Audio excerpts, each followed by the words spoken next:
Hi there YouTube, it's Emma from Emma's Bookish Lifestyle, and I haven't seen you guys for a while, so I thought I'd do a quick video. I don't think it's actually going to be as quick as I thought it was going to be.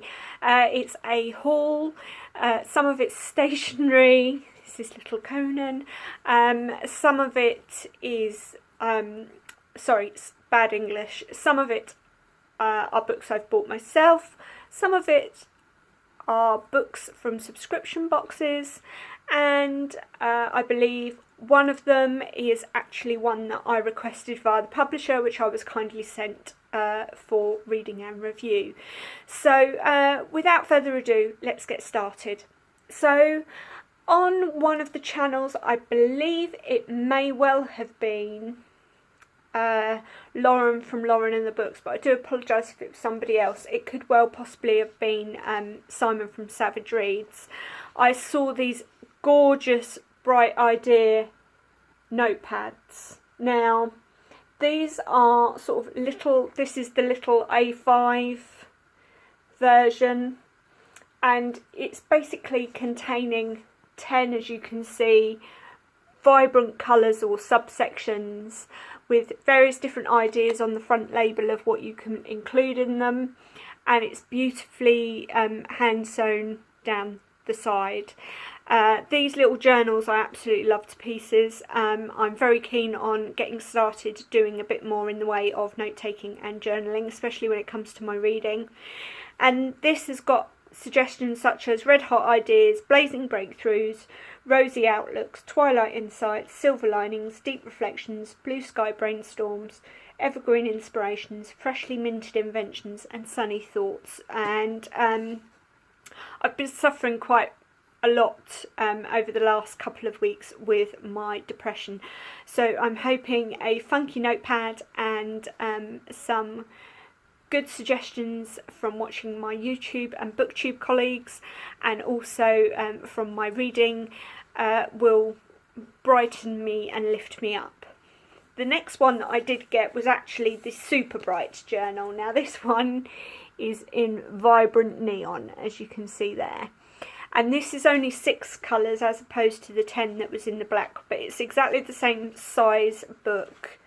And as I say, each page has got at the bottom the suggestion of what they think you should be writing in that section. So spark of genius, fruitful outcomes, cotton candy dreams, ultraviolet visions, limelight aspirations, lightning strikes. So again, something that I can keep by my side that I can write some really vibrant notes on. I want to start writing and logging more notes and things to do with my day-to-day life, but also to do with my BookTube channel. As I've been doing it now, I've realised nearly five months. I think I started in November, so yeah, nearly 7 months. So apologies, I've just said so again for like the 8th millionth time. One of my subscription boxes I got from Eleanor, she kindly sent me this beautiful notepad called Follow Your Dreams, They Know the Way, which I think is adorable, and this is going to become my handbag gem. So this is the one that I've decided I'm going to carry around with me no matter where I am, no matter what I'm doing, so that if I see a film or a book or a theatre performance or an actor or anything in life, any kind of inspiration, somewhere to visit, a place to go and walk the dogs, or a memory that I want to remember, I can pop it into this little book.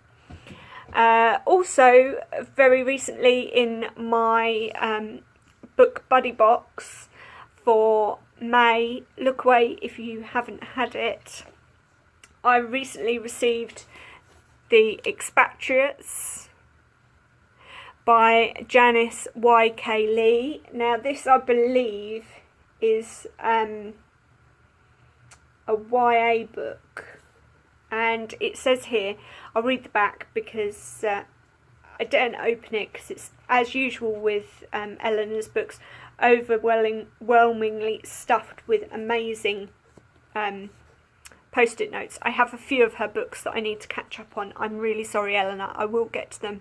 I adore the Book Body books. I will not ever miss one. I do miss chatting to the guys in the Goodreads section, and I will look forward to hearing their thoughts as I get to the relevant areas.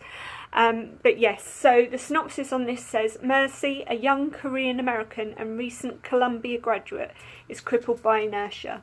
Undone by a terrible incident in her recent past, Hilary, a wealthy housewife, is haunted by her struggle to have a child, something she believes could save her marriage. Meanwhile, Margaret, once a happily married mother of 3, questions her maternal identity in the wake of a shattering loss. As each woman struggles with her own demons, their lives collide in ways that have irreversible consequences for them all. So actually, this isn't a YA. I think it might be the next box that is a YA book. Yes, so that's The Expatriates by Janice Y.K. Lee. And with that, Eleanor kindly sent us all, again, a beautiful, beautiful notepad. And bearing in mind my fetish for stationery and journals and journaling at the moment, this is fantastic. And again, with my mood really brightened me by the sayings, which says, say yes to new adventures. Now, this is a motto that I implemented last year when I had a completely brand new fresh start in my life. And I'm endeavouring to maintain that despite my mood. But it is something that I do believe is very true and very appropriate. So on to the next subscription box, which was the short story box in this month's Moth box. Now, again, 2 amazingly chosen books by Mercy from Mercy's Bookish Musings. The first one is The Doll's Alphabet by Camilla Cordova. Very, very simplistic cover. I actually quite like the fact that it's so simplistic, and it's got beautiful French flaps, but they are plain French flaps. And again, there's something just quite nice about an undersold book rather than an oversold book that's covered in so much bling that it may not justify the contents that are within it. So this, I believe, is a short story collection in the tradition of sort of Margaret Atwood. I haven't read any Margaret Atwood, so I have got her on my TBR list, and I believe A Handmaid's Tale is the first on my list, because I want to try and read that before going to the cinema to see it. I'm an avid fan of the films. I haven't done a YouTube video or a booktube video on my interest in films or the genres of films that I like and enjoy seeing. So if that's something that would be of interest to you, then please let me know in the comments down below. I haven't done it because it has predominantly been a booktube channel, and also for secondary reasons that obviously a lot of people have subscribed to me for my love and interest in books, and they aren't necessarily going to be interested in any of my other hobbies and that sort of thing. But if you'd like me to do that, and you'd like me to include things like film reviews and that sort of thing, I'm happy to do so. I know Beardy David, Lauren at Lauren and the Book's Other Half, has an amazing channel. It's very varied. He does read, and he is reading exceptionally well this year, but he also does great recommendations for TV and film, so I don't really want to steal his thunder, because he does it so exceptionally well. But if it's something that you would like to hear about from me, then by all means, let's have a chat in the comments down below. The second book is by Mei Lan Tan, and this is Things to Make and Break. And again, this is a short story compendium. This box was a short story box. And again, I'm not reading anything to do with the blurbs on the back. I want to be very open-minded to this. Both of these books are on my pile of books to read after War and Peace, because I think it's sort of small snippets that I can pick up and put down. Although saying that, I'm reading voraciously at the moment, So I don't think that will be a problem anyway, and I'm loving War and Peace. So the next book I got was actually a request to the publisher Hodder and Stoughton, and they sent me The Irregular. Now this is by H.B. Lyle, and it's basically in regard to a different kind of spy. Now it's supposed to be a bit reminiscent of Sherlock Holmes, but from an alternative perspective. Yeah, so let me just read you a little bit of the synopsis, if I may. London, 1909. The British Empire seems invulnerable, but Captain Vernon Kell, head of counterintelligence at the War Office, knows better. In Russia, revolution. In Germany, an arms race. In London, streets are alive with foreign terrorists. So I'm not going to read any more than that because I don't want to spoil myself. But if this is something that would be of interest to you, then by all means let me know. I'm definitely compiling a list of videos of books that I've read to review, and if there's any particular books that you would prefer I started off with and reviewed sooner rather than later, then please again let me know. The next book is from Picador, and this I actually got as a treat to get out of my mood slump, and it's a very slight little book, and it's called The Tobacconist by Robert Seethaler. Apologies if I've mispronounced that, but I do believe it's Seethaler. And he is an author who actually resides part of the time between Germany and Vienna. And this book is about a tobacconist shop in Vienna prior to the German occupation. And it looks absolutely amazing. I absolutely adore this cover, and the actual cover image was taken from Shutterstock, believe it or not, and is an author photo from Urban Zintel. So yeah, I mean, stunning, absolutely beautiful cover. Conan appreciates the cover as well, and Drogo's sitting patiently back there for me to finish recording a video. Right, okay, so we're at 12 minutes, I need to get a move on. The next 4 books are books I've bought myself, like The Tobacconist, to lift my mood a little bit and make me feel a bit happier about myself. So the first book is Noah Hawley's Before the Fall, and this is the short premise of this basically is a young boy survives a plane crash.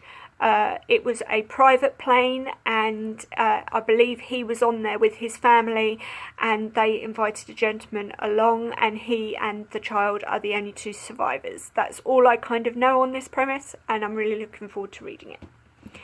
The next book is one that, again, I saw on one of the other booktubers' channels. I believe it may have been Sophie Carolan, or again, it may have been Simon from Savage Reads. And this is Maggie O'Farrell's This Must Be the Place. And now, I believe this is about a former Hollywood star who escapes to Ireland with a bit of a past, and her husband, also reeling from something that has gone on in his life to do with his wife, I believe, has an event that takes him on a journey. So really like the idea of this. As I say, I've seen it a few times actually on various different channels, but I know that it was definitely one that I had sitting on my to buy list. Next is one that I saw on Eleanor of Eleanor Reed's channel, and this is Pendulum. That is just the most gripping, drawing in cover that I've ever seen by Adam Hamdy, and I believe this is a thriller, an action thriller. Sorry for the beep in the background. One of my neighbours decided to inform someone that they were there by using their horn, and Conan didn't like it. And this is basically about, I believe, about a guy who is abducted or has been targeted for some reason, and so he has a decision to make, and whether he has to run away or whether he actually pays for his, pays for his decisions and the swing of fate. If I've got that completely wrong, I do apologise, but I did see it on Eleanor Reed's channel and I thought that looked right up my street. The next book I've got is The Couple Next Door by Shari Lapina, and again I believe I saw this on Eleanor Reed's channel, and it's basically about two couples that live next door to each other, and the parents of one household go to dine with their next door neighbours who don't have children and ask them not to bring their child along, so they left the child at home, and then something happens, and yes, looks completely gripping, a bit more relaxed than a massive classic, but really, again, fantastic. Looking forward to reading it. Sorry about that. So not only did the neighbour arrive, then a delivery guy from Yodel arrived, and Conan really doesn't like delivery people or anybody coming anywhere near his mum. So last but not least, we're down to the last 3 books. The first one is again one that I bought myself. I wanted it in this particular cover because I had noticed, obviously, that with the upcoming film coming out with Rachel Weisz, the book covers that were available were starting to turn into the film ones, and I have a real pet peeve about them. So I managed to get Daphne du Maurier's My Cousin Rebecca. My Cousin Rebecca. It's because I'm thinking of Rebecca. My Cousin Rachel, in this beautiful VMC edition, and it goes with the ones that I already have of Daphne du Maurier's, and I'm really keen to read this again prior to the film coming out, as the film looks absolutely fantastic. And last but not least, with it being May is the beginning of a new month, and with a new month comes goodies. And who better to send me goodies than my buddy reading pal for War and Peace, Victoria from East Alexandria. And she very kindly sent me 2 books this month.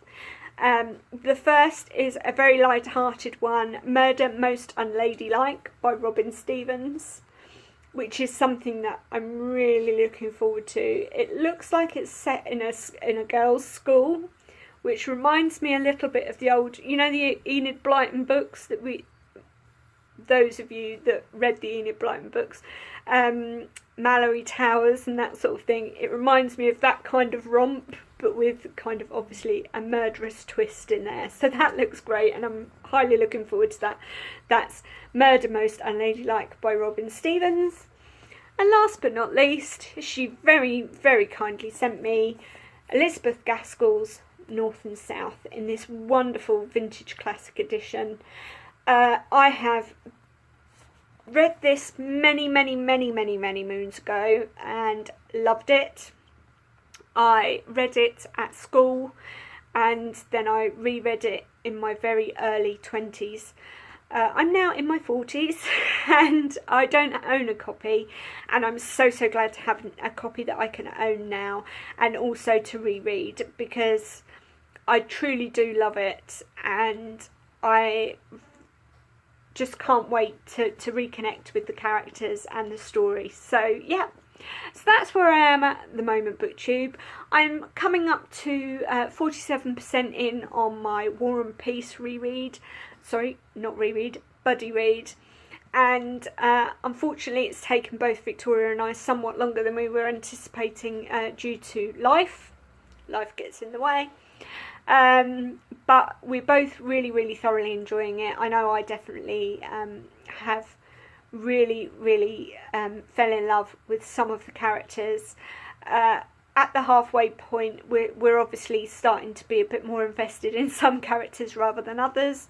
And I know that we're probably, both of us will do some form of wrap up on our buddy read towards the end. I think it's possibly going to take us another month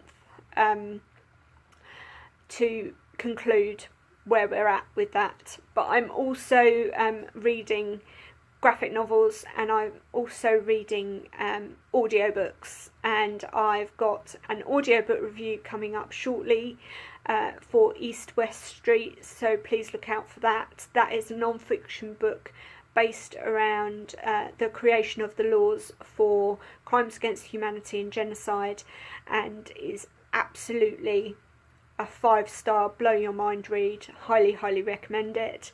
And I do have another audiobook that I'm now 3/4 of the way through, which I hope to do a review for as well shortly. I've read Descender Volume 3, and I'm now eagerly anticipating June to get Descender Volume 4. And I'm still reading Soulless by Gail Carriger, completely and utterly loving it, absolutely loving it. I think I'm about 60% of the way through on that as well. So yes, I'm still reading BookTube, I'm still here, I'm still watching you all and taking all your wonderful feedback, views, comments and hauls and adding them to my beautiful list. I hope you all stay well, I hope life is treating you well, and I'll speak to you soon. Take care for now, BookTube. Bye.